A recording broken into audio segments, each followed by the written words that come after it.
Here we have what is alleged to be the only self-portrait known of John Vermeer.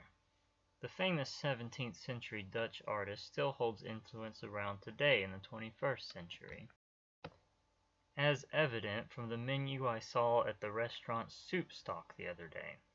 But the Milkmaid is not the painting I'm going to be talking about today. The painting to be discussed is called Lady Seated at a Virginal, also known as Young Woman Seated at a Virginal, but not to be confused with another one of Vermeer's paintings called A Young Woman Seated at the Virginal, which, unsurprisingly, also shows a young woman seated at a virginal. It was common for Vermeer to paint with the blue pigment ultramarine. Today, ultramarine can be made synthetically, but back then it had to be ground up from the metamorphic rock lapis lazuli, which was only available from Afghanistan. I also happen to own a lapis lazuli rock, by the way. Anyway, imported from Afghanistan into Venice, it was extremely expensive in that time, which is why most artists tried not to use too much and strategically make maximum effect with minimum amount necessary. However, Vermeer spared no expense for his art, lavishing the pigment on without restraint, and he also mixed it to create a variety of colors. For example, although unusual, Vermeer combined ultramarine with green earth in order to create this distinctive blue-green color of this dress.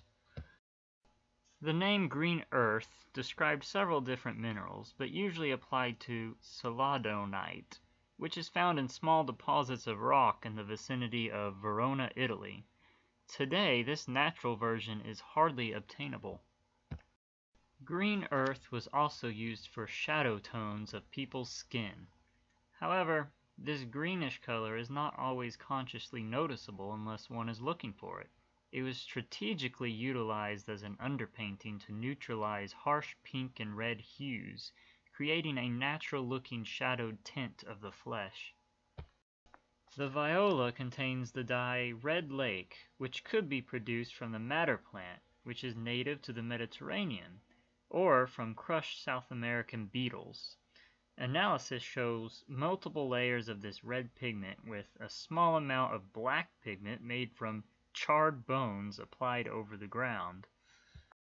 Another interesting thing about this painting is that there's another painting within the painting. The actual painting is called The Procuress.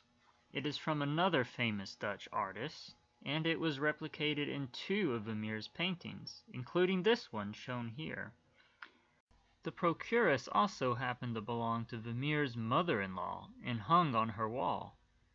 The raunchy prostitution scene is in contrast of the overall elegancy of Vermeer's painting.